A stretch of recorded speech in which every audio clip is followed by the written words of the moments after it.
Yesterday we were studying about some basic things, you remember. 琴日咧，我其實咧就做咗好多功夫啦，關於一啲好基本嘅基礎嘅知識。Especially we were talking about preparation. 尤其是咧，我哋喺準備嗰邊咧，又花咗一啲嘅時間啦。Preparation for what we call living without food. 咁咧就係準備你自己咧，就係話進入咧一個不食嘅可能性。Immediate non-eating and also long fasting. 不食包括咧一個長期嘅斷食。And so to go into that direction, what we do, we prepare ourselves. 如果要朝呢個方向行嘅話咧，咁你自己有準備好先得。And to prepare yourself, it means to do some exercises with your mind and with your body. 咁咧準備好自己嘅話咧，就係咧即係身體力咧一定要進行嘅，身體方面要準備啦。我哋就喺心理嘅層面都係要準備好。When you become the master of your mind, you don't need to do exercises with your body. 如果你自己咧可以掌握到咧喺你嘅心智嘅層面嘅話咧，其實身體力都唔需要咧再理會。Because the body is just an image, a picture in your mind. 因為你身體咧係一個嘅圖畫，一個景象咧喺一個心智上邊，咁如果喺心智咧搞掂嘅話咧，咁咧自然咧就容易多啦。But before that, it is very advisable to do exercises with the body. 咁但係如果你從未能夠咧係掌握翻嗰個心智咧裏邊嘅東西咧，我哋咧都係咧喺身體上面咧要做啲嘢啦去協助佢。Starting with the mind exercises. 咁咧就咧從一個嘅心智方面咧去咧做一啲嘅練習。What we need is we need to activate and make it more the source of life. 呢啲鍛鍊咧就係咧去活化咧生命咧嗰個嘅源頭，或者係叫做生命能啦。The source of life manifests itself through our mind and body as inner joy. 因為咧，我哋嘅生命嘅源頭，呢個生命能咧，就係咧去顯化自己，透過咧我哋呢一個嘅身體，呢一個過程咧，呢一個能量，我哋叫做咧內在嘅喜悅。You can be full of inner joy even if you don't smile. 就算咧，我哋咧唔需要一個咧係面部咧個好大嘅笑容，但係裏邊咧都仍然咧可以有呢一個嘅內在嘅喜悅，呢種能量嘅。And this inner joy is something different than happiness. 你可以清楚下呢個字面上咧就係話叫做喜悅，內在喜悅，但係呢個喜悅咧同我哋平日咧嗰個叫快樂咧、開心咧係唔一回事嚟，係一個能量嚟㗎。When you feel the inner joy and you allow it to emanate, then what you physically feel is love, and what you see in your spiritual eyes is light. 當你真係感受到咧呢一個能量嗰陣時候咧，你真正嘅感覺係一種愛嘅感覺，同埋你而家用靈眼睇到嘅呢個就係一個靈光。And the most interesting thing about inner joy is that you do not need to create it. 就係話呢個嘅感受或者呢個能量咧，你唔需要去刻意去創造佢出嚟，佢本身就具有。Actually, it is impossible to create it. 亦都冇可能咧，你去創造咧呢一個嘅能量。Because you cannot create yourself. 因為你唔可以去創造你自己。You are the source. You cannot create yourself as the source. 你本身就係嗰個嘅源頭啦，你嗰個係本身就係嗰個本源啦。咁本源點樣去創造本源咧？ But when you consider yourself to be the mind and body, then you can focus on the creator. 咁即係話，如果你自己咧係嗰個嘅身體，咁同埋咧係嗰個嘅心智嘅話咧，咁你可以咧係去同嗰個嘅創造者咧一齊。And allow the creator, which is I am, which is the consciousness, to manifest itself through your mind and body. 我哋所謂咧講嗰個造物者，咧，我哋咧用咧 I am 咧，即係咧係本我個形容。咁本我其實咧就係等同於咧全意識嚇，咁係佢去創造咧呢一個嘅能量。And when you do that, when you practice that, when you master this simple exercise, then it does not become it becomes your normal state. It will not be exercise anymore. 咁如果你成日咧去鍛鍊咧呢一啲嘅工具啊，咁咧就已經係自然咧，你已經喺嗰個狀態裏邊去頭咧，你唔需要去刻意去做，咁你咧就經常都係有一個合一嘅狀態。And then when you stay in this state of the inner joy emanating freely, then you become like a sun. 如果你時時刻刻都同咧呢一股能量嚇，呢一股叫做內在嘅喜悅喺埋一齊嗰陣時候咧，咁你保持一個嘅好似個太陽嘅狀態，就好似咁樣。When you fully become like that, like a sun, then there is no need for food, and there is no need for looking for happiness outside, and your body is always healthy, strong, and it becomes immortal. 咁如果你時時刻刻咧都可以咧能夠咧嗰個保持嗰個內在嘅太陽咧係散發出嚟嗰陣時候咧，你唔需要依賴外來嘅食物，甚至乎咧你嘅快樂咧都唔係喺出邊嘅，你係走裏邊咧時時刻刻你都會咧喺呢個咁開心嘅狀況。And then, or maybe earlier, you may decide to access your knowledge, the true knowledge from the intuition. What is it earlier? Earlier, before you become fully sun, you may decide to access your. 咁我哋所謂啦，好多人就話咧，你未去到一個咧完全全喺個內在太陽個狀態嗰陣時候啦，好多人咧就想話，我想開唔即係咧，俾自己咧可以咧有機會咧跳入嗰個叫做直覺嘅領域嗰度咧，俾自己咧有個感知力咯，我叫覺醒。So if you decide to be enlightened, which means you allow the light of the knowledge shines on you, then you may do contemplation of passiveness. 咁即係如果你想真係叫做覺悟啦，或者叫開悟嘅境界咧，你就做多啲啦，呢啲叫做內觀。內觀咧可以俾自己咧係去開發你嘅感知力啦。The contemplation of passiveness allows to clear the intellect from thoughts and make it transparent. 呢一個嘅內觀啦，即係等於咧你去靜心，靜心咧即係無念，無念咧就令到自己嘅所謂嘅頭腦或者係咧智能咧係完全咧係透明白，你可以去穿越跨越去咧大陸咧另一個領域咧叫直覺。The intellect becomes transparent and it will become completely passive. It will not create any thoughts and it will not pay attention to the data coming from the senses. 當佢咧嗰個智能咧，我哋講緊係被動啦，即係佢好似瞓着咗一樣。咁喺個睡眠狀態嗰陣時候咧，佢係透明啦，佢係冇念啦，同埋佢唔會咧用任何能量咧係去帶走你嘅。And at any time you may decide to change programming of your instinct, then you use visualization. 咁亦都係可以用觀想咧，係去重新咧係去編寫咧自己一啲嘅程式。As you already know, visualization is a simple technique which materializes in your physical world what you first create in your image. 其實觀想咧係一個咩嘅過程咧？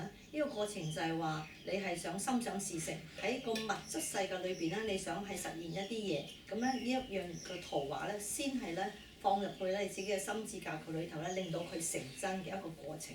Actually, this should be called conscious visualization. 咁呢一個叫做有意識嘅有意識嘅觀想。Because we are doing visualization all the time, all the life. 我哋其實成世人咧，其實時時刻刻咧都做緊咧觀想，但係我哋咧係無意識或者下意識係做緊呢一樣嘢。And the result of our unconscious visualization is what we have now. 因為我哋咧係冇意識去做，咁但係其實但係佢都係做緊嘅，咁所以而家現有你睇緊你自己人生裏邊擁有嘅一切咧，都係由於你自己咧冇意識咧透過觀想咧係創造出嚟嘅嘢。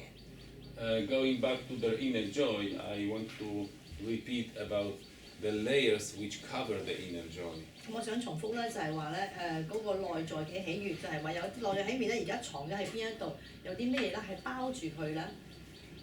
You see, man in natural state is always full of inner joy, which means this power of creation life is always manifested through him and he is always like a sun. 當人類喺一個自然嘅狀態嗰陣時候，本來咧嗰個內在嘅喜悅咧就喺度，咁其實叫做冇啲咩嘅包袱，咁樣自然自地咧佢可以去創造啦。And why we are not like suns is because we have layers of fear, beliefs and harmful programming which covers the inner joy. 咁但係現今嘅現代嘅人類咧，咁點解咧係同佢哋唔一樣咧？就係我哋咧一世人啊，我哋咧長年累月咧係累積咗好多我哋所謂叫包袱啊，就儲埋晒啦好多嘅信念系統啊、恐懼啊，同埋呢啲咧有害嘅程式啦喺我哋裏頭啦，所以我哋有冇感覺到嗰個內在嘅喜悅嗰股能量？ To become like a sun, we have two ways, two methods. 而去翻去屋企咧，同嗰個內在嘅太陽咧係聯繫埋一齊啦，我哋叫做合一啦。咁咧就有兩種方法。One is more scientific. 其中一個方法咧比較咧係科學性啲嘅。You work on your harmful programs and you remove them. 我哋依個方法咧就個路徑咧就係從外到內。Which means you correct what the education system gave you, programmed you. You make many corrections. You remove many of those lies. 比較咧好清醒就係話咧，俾自己去檢視翻一直以嚟咧，我哋咧個社會或者係外在，我有啲乜嘢嘅程式寫咗喺裏頭，邊啲係有害嘅，咁我哋咧係好清晰咧，將佢咧係發現啦，先發現先。So they will slowly disappear. And when you learn the truth about actually how the life is occurring, then your beliefs will start to disappear. 當你咧喺呢一度進行嗰陣時，慢慢佢會溶解，因為你俾自己咧係開始咧係甦醒，係醒覺就係話咧，呢啲咧都係假嘅。咁既然咧知得咁多啦，咁慢慢咧嗰啲信念咧就冇力量咧，佢就會融化咧，咁咧就會咧消失啦。So harmful programs, you remove them by studies, by learning how actually things are functioning in the world and how the world is run. 喺呢度嘅話咧，即係話我哋用科學性，就係咧，真係俾自己去上堂啊，去研究啊，俾自己去學習啦，多啲我哋嘅人嘅身體嘅教育係點樣樣咧，唔好咁容易俾人哋呃啦，咁啊將啲咧係唔有害嘅程式咧，慢慢咧就去咧拆出嚟啦。The more you learn of this truth, the thinner the layer becomes, and the support for the beliefs will become weaker, so the beliefs will also disappear. 當你去醒覺咧咩叫真理嗰陣時候咧，咁一啲咧呢啲嘢完全就會溶解啦，溶解之後嗰個本身嗰個信念系統咧，亦都冇辦法去支持到，咁佢咧就會慢慢就會唔見咗。And when the beliefs disappear, then the fear has no base, and so it automatically also dissolves. 因為恐懼亦都係基於我哋嘅信念，咁既然信念都冇咗嘅話咧，咁自然咧恐懼亦都唔存在啦。And then when there is no fear, all the layers are gone, then you become like a sun. 當所有呢啲包袱啦，全部咧係卸晒落嚟嗰陣時候咧，咁當然啦，嗰股力量，嗰個內在太陽咧就會出嚟啦。So that was a scientific method. 咁呢個咧係比較科學性嘅一個嘅管道。And the other method is much simpler. 咁呢個咧就係路徑咧就係從外到內啦。咁另外一個咧就比呢個嘅管道咧仲更加容易啦。You know there is the source of life in you, inner joy. 你知道咧，呢個係生命嘅源頭嗰個泉源嗰股力量咧，就叫做內在嘅喜悅。So you turn your attention, you focus on that. 咁你咧就將自己咧係進入咧裏邊，就咧俾自己嘅焦點咧喺嗰個力量裏頭。And you just allow it to emanate.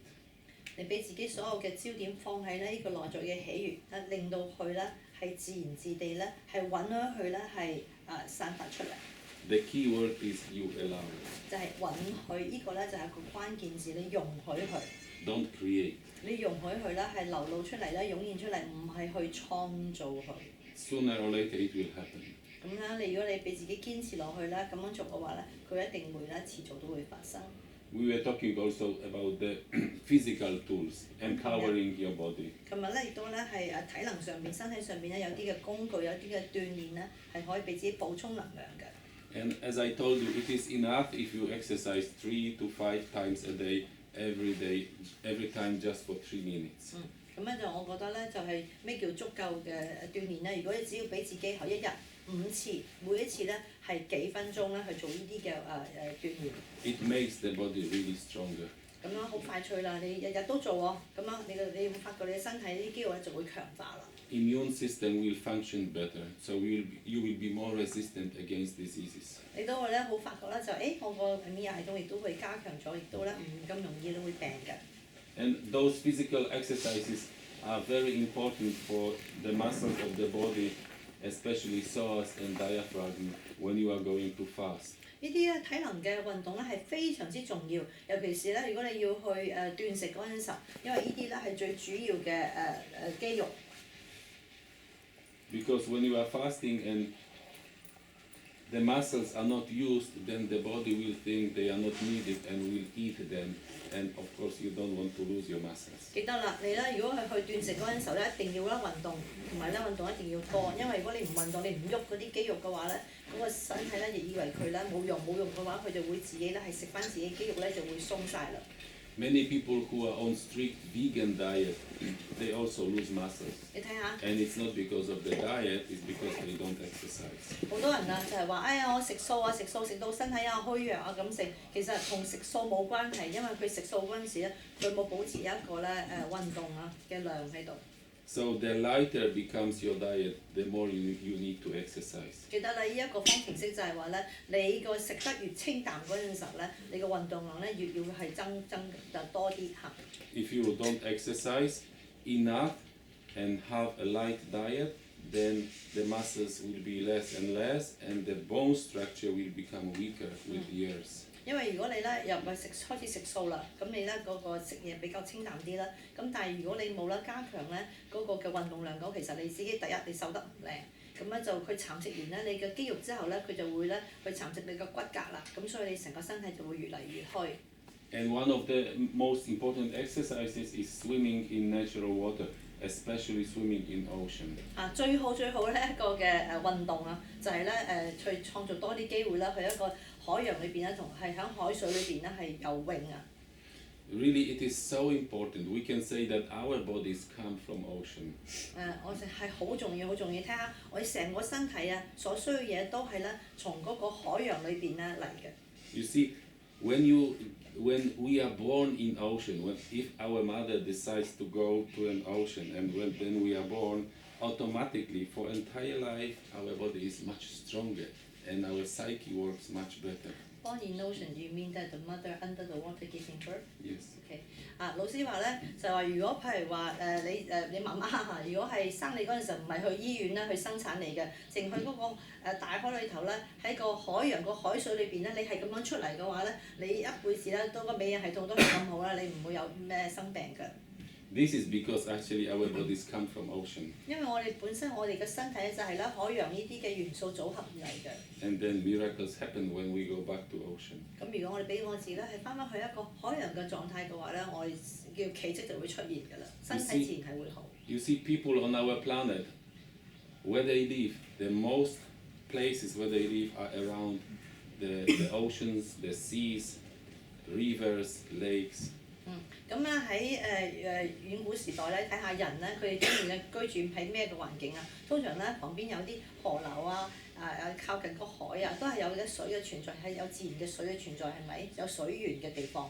And those people who live not too close but still near ocean, they have statistically the longest life on our planet. 咁如果你咧去做一個統計學啦，就係話靠近海啊或者靠近水源嗰啲人咧，嗰啲壽命係長好多嘅。So energizing exercises in nature, still the same. Do 一樣啊，咁 exercise. 咧就係做緊運動，尤其是咧，如果喺大自然環境做咧，就更加之好啦，能量係好正嘅。And about energizing exercises, you don't need to learn any of them. 咁咧就啲咩補充咧即係嗰啲補充能量咧嗰啲嘅功夫嚇，你唔需要咧話刻意上啲咩堂啊，學啲咩嘅氣功啊咁樣。But you need to know the secret, the essence of energizing exercises. 呢啲所有嘅呢啲嘅咩氣功啊功夫咧，個精髓嗰個要訣咧，你要去知道。And the essence is what? 琴日講過嘅嗰個最關鍵係乜嘢？ Tell me. 話俾我聽啊！琴日講過㗎，所有啲運動嘅最氣嘅流動。the move of the qi。To movement of the qi。feel, to feel. This is the 感 essence. 覺我 Not 講 the 緊係 movement, not the chi. To feel. 感覺。我哋當去做氣功嗰陣時，我哋要咧喺度，我哋嘅感覺個感覺係落去嘅感 You 受。 focus on the feeling. 你咧，當你做氣功嗰陣時候咧，唔係焦點唔係擺喺你咧個動作有幾靚，擺喺你嘅內在嘅感受。Don't focus on the energy. 唔好咧去刻意咧去創造嗰個氣喺邊度，唔好揾佢。Make yourself aware which means feel 俾 that 自己 there is energy flowing in your body, and it gives you some sensations. 俾自己嘅覺察到啦，察覺到咧你內在嘅感受。當你咧個感受越敏感嗰陣時候咧，咁你會感受到氣喺邊度啦。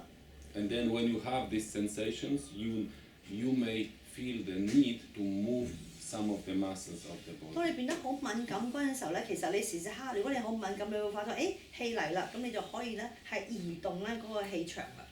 And the rest, all those beautiful movements, is just an art. 咁咧就外邊睇嚟咧，哇打得咁靚呢啲招數咧，呢個叫做藝術。It is an art and physical exercise. 咁咧就係咧就運動啦，即係體能上面運動啦，加咧一個藝術落去啦，去展現咧呢個氣功。So it looks beautiful. 咁喺外邊咧，人哋睇落嚟，哇打得咁靚嘅。So when you swim in the water, first before you swim, go to the ocean before sunrise, and you can gaze the sun.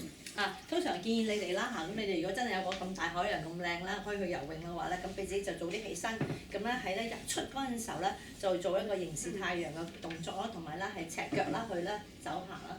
After gazing the sun and swimming in the water, you can do exercise where you use your sound to power your body. 係啦，咁你咧就凝視太陽之後咧，個能量已經係哇好多好多嘅能量，好高能量，咁你可以去咧用啲能量去游泳啦。游泳完之後咧，起身之後咧，咁又可以咧喺翻度做啲咧音療嘅動作去療愈你自己身體咧有啲咩阻塞嘅地方。So it is especially powerful when you stand in front of the ocean, the wind blows, and then you emit a sound. 好正就係話，如果你可以咧，即係面對一個大海啊，咁聽到海浪聲啦，咁甚至乎你企喺度嗰陣時候咧，嗰啲海風又吹埋嚟嗰陣時候咧，你就可以咧喺度咧就練習嗰個音頻啦。Then you can feel that the emanation from the ocean accelerates what you sing, and it gives you even more power. 因為嗰個海浪聲亦都係一個音療嚟㗎，咁呢個海浪聲嘅音療咧，同你一齊咧去共振嗰陣時候咧，呢一個能量係好強大嘅。Okay, so now we go to the next topic. 咁我哋咧就下一個嘅主題啦。We've been talking about immediate non-eating. 就講緊咧就係不食同埋咧係全壁谷。And as I said, the immediate or non-eating are states of the mind in which the body does not need to consume. 講過好多次啦，呢一個咧係一個自然狀態，你嘅身體咧係唔需要依賴啦去食物嘅外來嘅食物，咁就係不食啦同埋全壁谷嘅狀態。So they come as a side effect, as a byproduct of your self-development. 咁即係話你行一個自我發展嘅靈性路線嗰陣時候咧，呢啲咧係自然你會發生嘅，你身體一定會去到咁樣嘅狀態嘅。All those exercises, the physical and the mind exercises, which we talk about, if you do all of them and you practice, then immediate may come as a byproduct. 講好多嘅鍛鍊咯心理嘅層面啦、心智嘅層面，甚至乎咧身體上邊咧，呢啲嘅鍛鍊，如果你咧夾埋一齊去做嗰陣時候咧，呢個就係叫做自我啦發展嘅路程。咁如果做得真係好好嘅話咧，咁自然咧你就會達到一個嘅呢個不食嘅狀態。But if you especially focus and make your goal non-eating or immediate, then you may be interested in some methods which will help you. 咁但係如果你咧自己嘅心裏邊咧有一個目標就話我有一日咧有個目標咧係想咧係不食或者成為一個壁谷者嗰陣時候咧，咁咧就呢啲你做嗰個嘅運動嗰陣時候咧，咁就會咧好明顯咧，因為你係有意識去做，咁你胃口會減少咗啦，咁你自然咧呢樣嘢就會發生，因為你抱住個目標咧去做。Actually, there are many methods. 咁其實仲有好多唔同嘅方法咧行呢條路嘅。I listed some of them. 咁呢個自我發展嘅一啲嘅方法咧。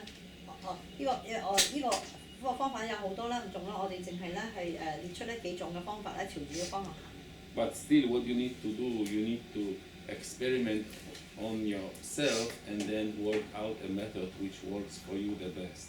咁即係話，如果我哋自己有個目標，就係我想咧係不食或者成為一個全壁谷者嘅話咧，有好多唔同嘅方法可以漸進式去做。咁你睇下咧，邊個方法咧對你自己比較適合啲？ So natural method. 有第一個方法咧，我叫做自然式啦。in this natural method, what you do, you are moving yourself into the direction of natural state of man. 咁即係話咧，慢慢，你日常咧生活嘅習慣咧，所有咧都朝住呢個方向，越自然嘅東西咧就會越做，如果唔越自然嘅話，你就會咧越減少。And this means that whatever you do in your life, you want to do it in accordance with nature. 咁你有一個叫原則嘅，咁你會檢視就喺你生活裏邊有啲乜嘢嚇，咁咧就係如果係符合嗰個嘅自然定律嘅話咧，咁你就去做。So, first of all, of course, your diet. 咁當然啦，呢個自然嘅定律嘅話咧，除咗咧你生活裏邊一啲嘅習慣以外咧，你食嘅都係食啲咩都係根據自然咧去食嘢。So you modify your diet. 你會去調整你自己咧食嘅咩食物呢個樣嘢係咪自然嘅咧，定抑或係咧係加工嘅The best modification is to introduce conscious eating. 啊？好簡單就係喺飲食方面咧，就俾自己去學習咩叫覺知飲食法。About conscious eating, I will talk later. 咁呢個嘅方法咧，我哋咧晏啲咧係會教你點樣去做。But before you introduce conscious eating, or maybe you don't want to introduce conscious eating, then you may do some modifications in your diet. 咁如果你未曾掌握到咧嗰個覺知飲食法嗰陣時咧，可能咧你要俾自己咧係去調整一啲嘅飲食習慣咧，俾自己一啲限制啦，有啲咩食同埋唔食。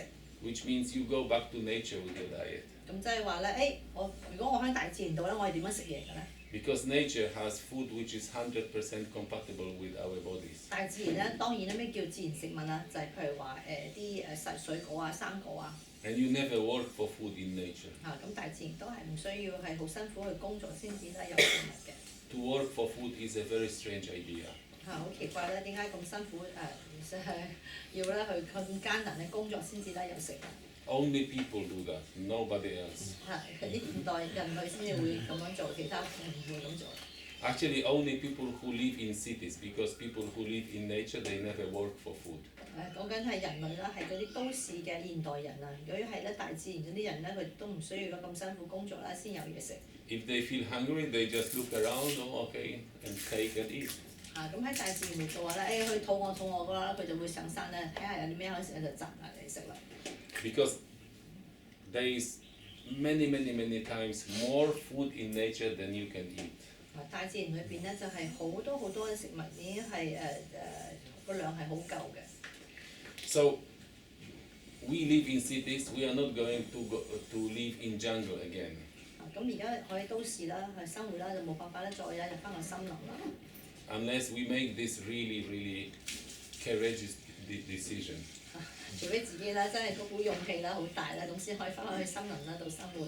You must be very strong to make a decision to go back and live in nature. 呢一個決定係唔簡單嘅，一個好大嘅決定嚟嘅。And get rid of many beliefs. 同埋咧，如果你翻去個森林嗰陣時候，你要擺低好多你而家現有嘅信念。So when we live in cities, we think, okay, so now I am going to change my diet. I want to eat as close to nature as possible. 點算咧？咁就係而家我哋喺都市生活啦，咁我哋要諗下就話咁我喺呢一個環境嘅當中咧，我點樣去調整我而家嘅我哋嘅飲食啦？要食啲咩嘢比較靠近咧大自然咧？ So slowly I made the changes. 咁你會咧係漸進式啦，慢慢就改變你嘅食嘢習慣啦，令到佢咧符合咧大自然靠近啲啦。First thing, I throw away microwave oven. 咁第一樣嘢可以點樣做啊？簡單啦，將屋企嘅微波爐抌鬼咗佢。Because microwave oven, what it produces is just pure death. 咁咧就經過微波爐嘅所有嘅成分啦水同埋固體都好啦，佢係死物嚟㗎，死水同埋死嘅固體。Whatever food you put into microwave oven, what you take out is pure death. 你微波爐過嘅任何東西都係死物嚟嘅。Even water, if you put and boil it and then drink, you 水 drink pure 都 death. 唔得你微波爐嘅水咧，飲嗰陣時飲死水啦。So never use it, just throw it away. 咁好簡單其實好容易調整啦。屋企微波爐嘅數量又好，掉咗佢都好啦。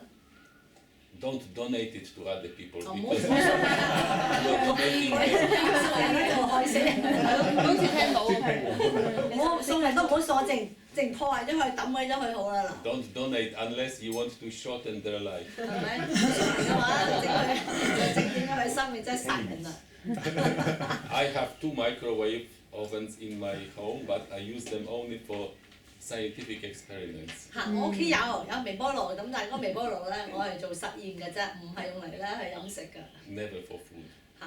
從來都唔會咧將食物擺喺微波爐咧出嚟嘅。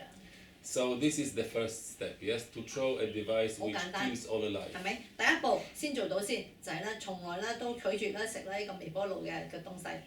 The second step which you want to do is you want to stop preparing food in high temperature, which means fry or bake. 係啦，咁第二個步驟咧，你可以做咧就係咧避免咧，或者係拒絕唔食咧一啲嘅高溫嘅食物。Because when you fry and bake, you mostly produce a serious poison which weakens immune system and helps cancer to develop. 因為高溫咧煮過嘅食物嘅話咧，咁咧就譬如話係炸啦，或者係甚至乎咧係烤嘅，點樣講？烤嘅係，咁咧就焗出嚟嗰啲咧係高溫嘅話咧，佢會產生一個毒素，呢個毒素咧佢會破壞你身體嘅免疫系統。The next step, you give up any cooking. 咁咧就如果你呢樣嘢都得咧，咁下一個步驟咧就係咧，我哋唔食熟食嘅嘢，唔食煮過嘅嘢。Which means whatever you eat, it's unprocessed with temperature. 咁即係話咧，你食啲咩都好啦，佢唔係咧靠溫度咧係去處理過嘅，我哋叫做食生啦或者。Which means you will be eating food like in nature, because in nature nobody cooks. 咁咧就好似咧靠近啲啦，就喺大自然嗰度咧，佢哋係唔煮嘢食嘅，咁你可以咧將呢一部分嘅慢慢加多啲咧，就係食生嘅部分。So whatever you eat is just raw. 咁咧就如果能夠咧去到咧一個地步就係100%生咧就最好啦。Raw, which means natural, 100% compatible with our body. 咁咧就食生咧生嘅食物咧就係同我哋嘅身體咧係好吻合嘅。And the next step, what you do, you stop drinking juices.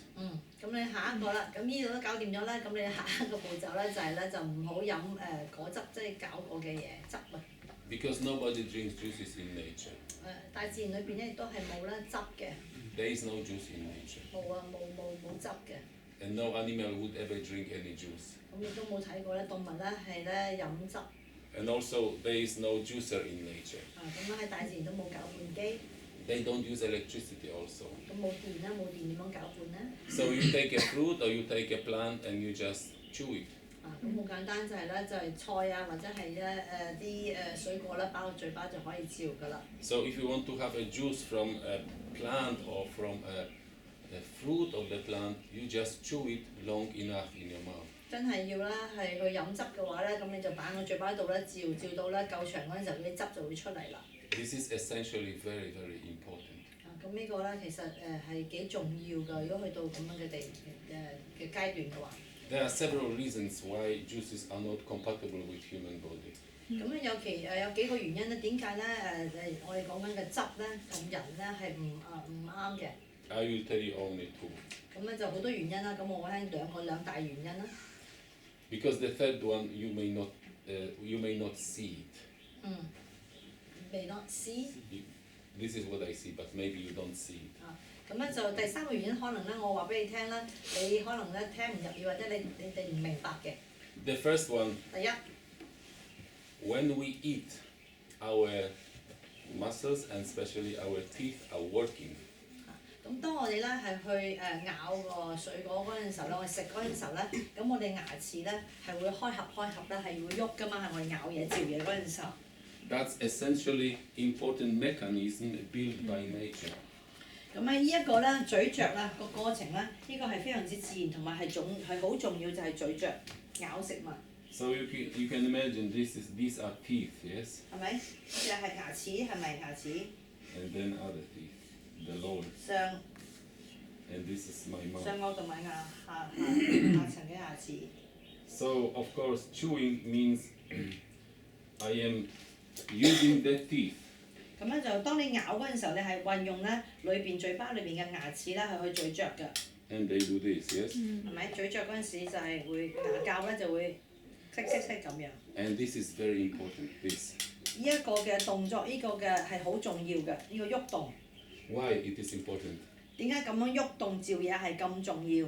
Do you know why? 知唔知道啊？口水。create saliva。No, it does not create saliva. 唔係咁樣咬嘢唔會口水出嚟㗎，唔係咁樣咬產生嘢電力，嚇產生電力。electricity 係啦， Piezoelectricity is produced, 係 yes? 啦，咁你咬嗰陣時候咧，開始咧電力就會產生啦。Because this is a well-known physical phenomena. When two crystallic structures touch and press, then piezoelectricity is created. 咁呢個咧係物理上面嘅一個嘅證實咗啦。當兩樣嘢咧咁樣去衝擊嗰陣時候咧，自然咧呢個電力咧就會產生。And this electricity is sent to nervous system and inform the body that food is coming. 當你電力產生嗰陣時候咧，佢會送去個神經系統啦，係通知你就話食物而家入緊嚟啦。The body is informed that the food is coming and the body can prepare itself to accept and to digest the food. 係啦，你未吞之前咧，你先通知佢食物入緊嚟你個身體啦。咁你個身體咧就原來係咁樣去知道啦，咁佢就會準備咧你個身體咧個狀態咧，令到咧佢個啟動嗰個消化系統。But if you drink a juice, the body does not know, and suddenly there is food in the stomach, and the body does not know what to do, and it will not digest the juice. The juice will putrefy. 好多時候我哋食嘢太急啦，尤其是飲嘢一飲就成啖就落去啦。咁落去嗰陣時候，個身體都未咧通知到咧，冇信號，咁咧就入咗去嗰陣時候咧，嗰個胃啊唔係一個消化嘅狀態嗰陣時候啦，咁好快脆你啲嘢晾咗喺個胃嗰度咧，佢就會腐爛啦。That was the first reason. 咁呢個咧係第一個嘅重要原因，點解咧要去照嘢啦，唔係飲汁。The second reason is you need to mix it with saliva. 第二個原因就係話咧，喺你食物進入嚟嗰陣時候咧，其實咧係好重要咧，將嗰個口水咧同佢咧係混合一齊。If you don't mix the food with saliva enough well, then the food will never be digested fully. It will partly putrefy. 如果你咧冇咧，就將嗰啲口水同個食物咧係混合得咧夠完整嗰陣時候咧，咁呢個叫做所謂嘅酵素啊，將佢啲消化，咁咧你就馬上就吞咗落去啦，咁你咧就嗰個消化就唔會完整啦，咁可能咧就會亦都係腐爛咯，部分地。For the digesting process to occur, it must be well processed by the saliva. 所以令到咧嗰個消化系統咧係好完善嘅話咧，必須咧要你咀嚼啦，尤其是將個口水同佢咧係混合啦一齊。Nature has created saliva exactly for this purpose. 大自然咧點解人會有口水咧？口水嘅功能就係咁樣啦。And it takes some time. It may take a few minutes for the saliva to do the work. 咁所以係需要時間嘅，可能咧喺你嘴巴裏邊咧要咬幾分鐘咧，咁先至好完全咧將嗰啲口水咧同佢混合埋一齊。That's why you need to chew it a long time until it becomes complete liquid. 咁所以咧喺呢個嘴巴最佳狀態就係咧咬到去咧，其實嗰個固體咧未吞之前咧已經變成咧液體喺個嘴巴裏頭。This is the earliest moment when you can swallow, but I suggest chew it longer.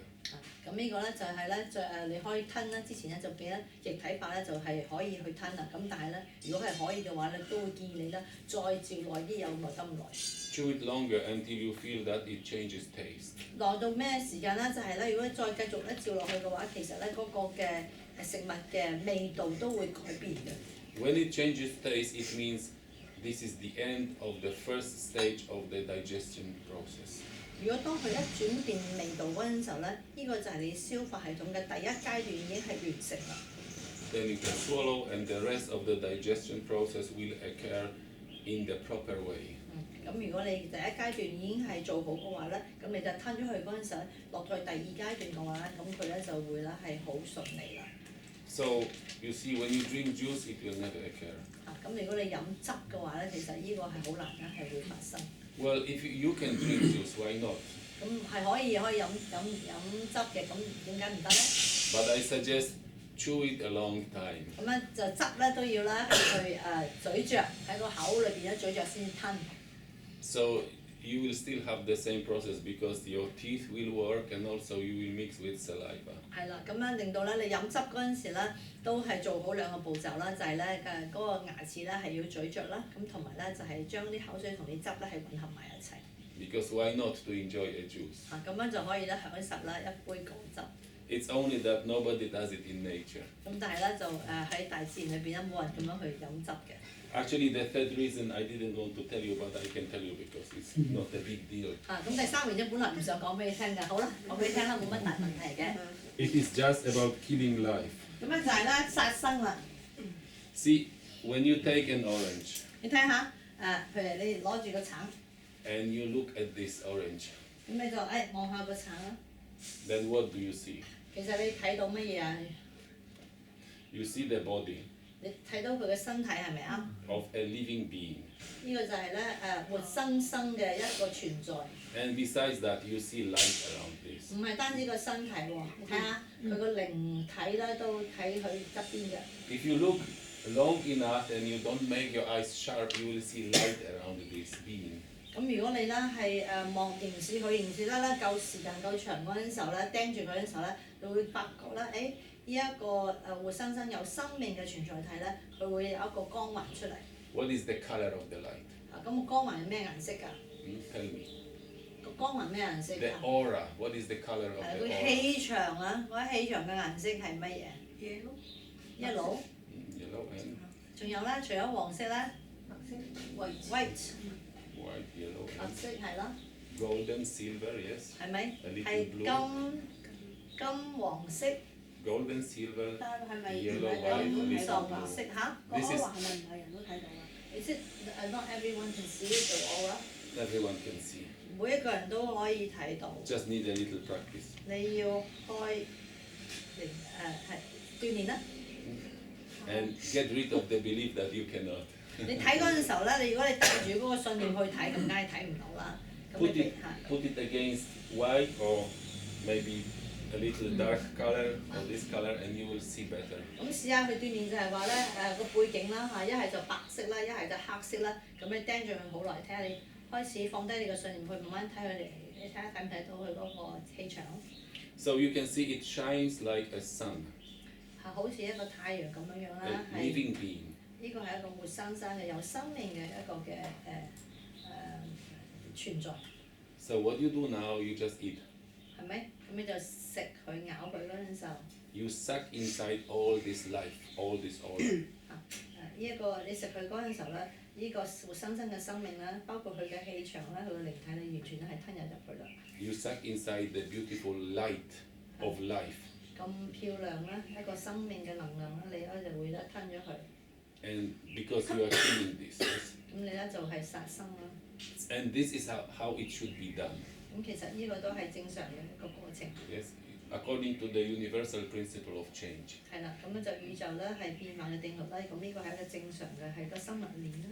But when you take this and put it into a juicer, 咁但係你諗下喎，如果你將一個嘅水果放咗入去個攪拌機， and you switch the juicer, then electricity 電咧， and the knife will cut everything and shut into pieces and make it just dead matter.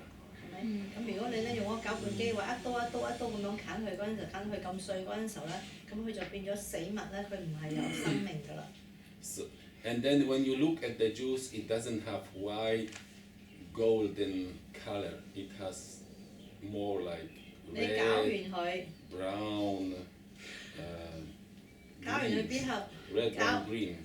green，咁你攪完佢變咗汁嗰陣時候咧，再望佢嗰陣時候咧，你睇到佢嗰個叫光環或者嗰個氣場咧，就唔係咧金黃色咧有生命嘅，就睇到可能係紅色啊、啡色甚至係綠色嘅嘢。Electricity kill of the life. 係啦，就用電啊，用把刀咧係去將佢咧斬開啦、磨碎。 And then we drink it, yes. 咁你咧就去飲啲咧咁樣嘅嘢。 So this is what I see. You don't need to see it. You don't need to consider it. But I personally prefer to suck the life directly. 我咧就睇到呢個就係嗰個過程啦。咁你可能個人啦，咁你唔需要跟住我嘅。咁但係因為我睇得咁清楚，我咧就寧願咧就係咧直情，如果要飲汁咧，我就直情咧就同個水果咁攪佢咁樣食。 So people take living beings like fruits 咁樣就 into a juicer. 人咧就將咧一個咧有生命嘅、有高能量嘅一個水果咧，就放咗入去嗰個嘅攪拌機。 But they don't take a chicken or a rat and put into juicer. Because you can do the same, why not? 啱，你可以攞隻白兔啊，或者係雞啊，都可以放喺嗰個攪拌機㗎。 Then you have juice of the blood and meat. 咁咧就喺度哇喺度食汁啦，食嗰個咧肉汁， This is also juice of the blood and meat, 係咪一樣啊？咁你攪佢亦都係啲肉汁嚟㗎嘛。 just different one. 但係咧唔同嘅肉咯， But it's still the same process. 咁個過程就都係一樣。 分冇嘢好似。 If I do it manually, you know, like Yes. porridge, you can do it manually. You can do it, but you can also take a chicken and do it manually. 手揸一樣嘅手揸鏈佢一 So 樣。 okay, of course do it. Why not? 即係揾槍殺佢唔可以到殺人啫。 I am just describing what I see. 你點樣做都得，其實我係解釋俾你聽，形容俾你聽，我睇到個過程發生咩事。即係冇電會唔會好啲咧？即係咩呢個意思叫就死得好啲喎。即係你揾刀殺人同揾機關槍殺人都係殺人啦，冇 It's 關 not, 係呢 it's 個。 not better or it's not worse, it's not good and it's not bad. 其實我諗我哋唔好從個角度咧去睇，就係分別心話好壞啊，唔係咁樣去分去。 I am just describing what I see. 我淨係話俾你聽。 What we eat are just living beings. We are taking life, yes? 其實我講俾你聽係好簡單，就係話咧，我哋食嘅呢啲咧係有能量嘅生命體。So 咁但係咧，你咧搞咁樣咧就係死物啦。 as far as I can see, for me it is more beneficial when I put this life directly into my mouth and suck all the beautiful light energy, yes? 我淨係睇到呢個過程啦，話因此咧，我可以有個選擇。咁有選擇嘅話咧，我寧願咧就係咧成個水果咧有生命嘅，係有高能量嘅，我咧就直情咧係咁樣樣咧係去進食佢，而唔係咧搞到碎晒先至食。 If I give it to a machine, I will destroy it. 如果我咧將 All this beautiful golden white light. 呢啲咁漂亮咧黃金色嘅呢啲嘅生命體咧，呢啲能量咧，如果我放喺嗰個機器裏邊咧，就完全被破壞啦。 So I am not against juicers, of course not. 嗱，我唔係咧就係反對攪拌機，唔係。 I also enjoy juices, why not? 係啦，攪拌機都 OK 㗎，你可以去享受榨汁。 I am only describing what happens, what I see. 將個真相背後咧，我睇到乜嘢，我話俾你聽，你自己去選擇。 So when you are going to India using the natural method, you think about many details of your life like this, like using juicers and choosing food, yes? 係啦，咁你咧喺一個自然式咧去朝住個方向嗰陣時候咧，你開始咧係去咧覺知或者係咧察覺到，你點樣去揀你食啲咩嘢，咁你開始去調整你嘅飲食。 And choosing things which you want to eat. 係啦，咁有選擇嘅地方咧，你就可以選擇咁樣得啦，定咗係咁樣樣啦，你自己去選擇。 And making yourself in any aspect of life more and more compatible with nature, closer and closer to nature. 你自己盡力啦嚇，又可以嘅就靠近一步，可以嘅就再靠近一步，咁樣慢慢識去，慢慢咁樣去。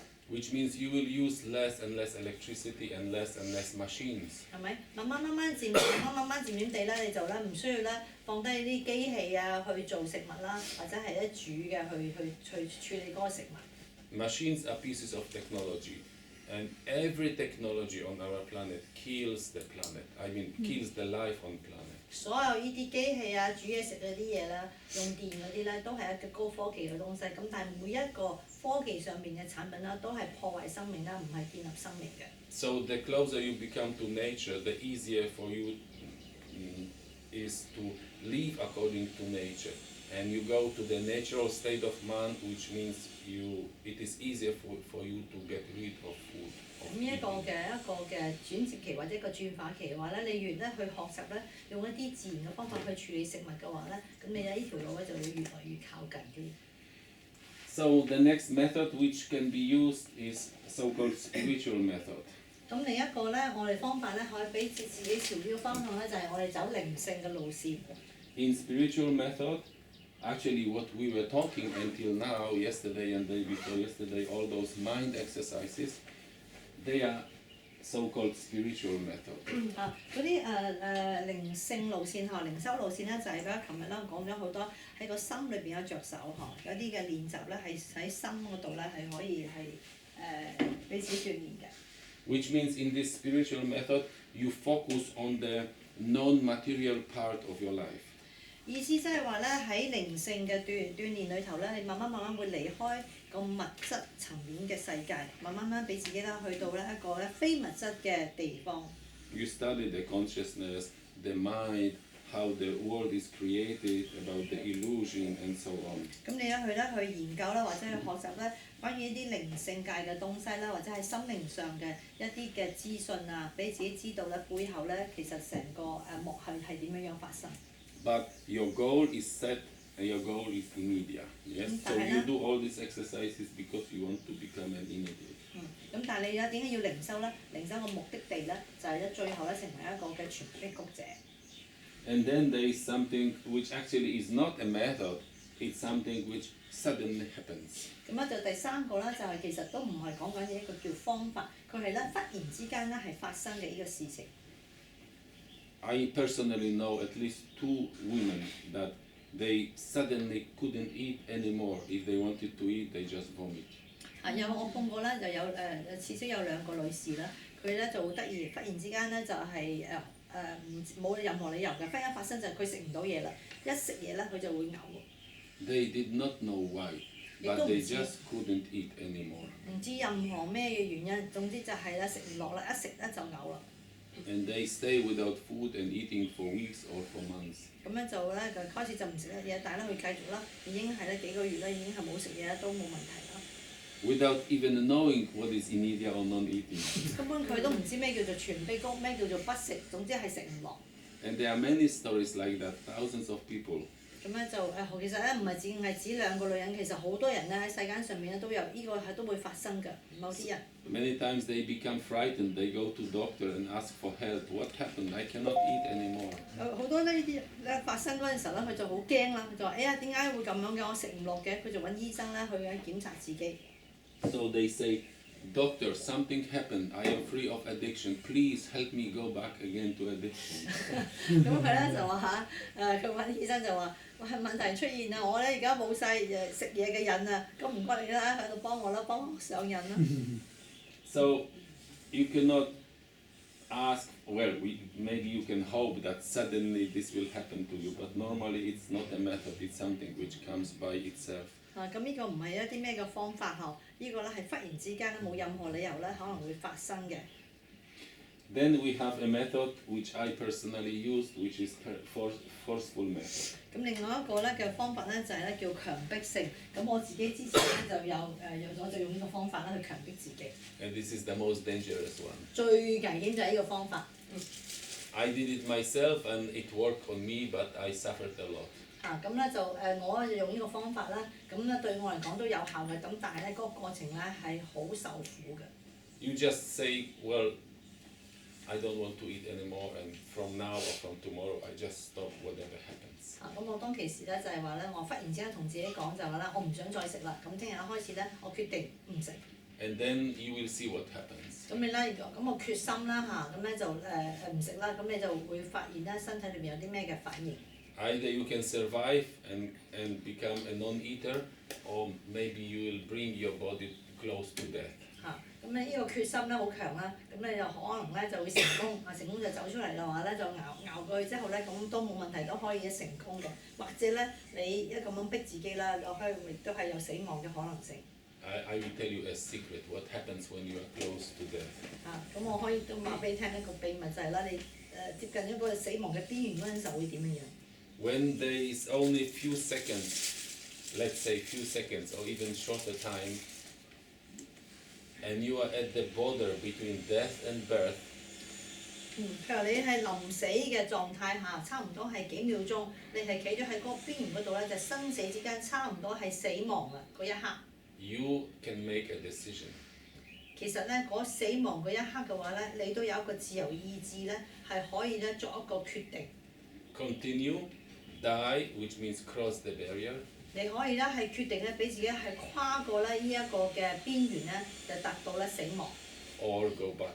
或者咧，你都可以咧係決定咧係翻嚟咧再重生。In this moment, when you are going back, you completely reprogram your life. 咁但係如果你真係決定咧翻嚟再重生嗰陣時候咧，你有一個機會就係你會重組你自己所有咧嘅程式。About one in about 100,000 people will decide to go back at this moment.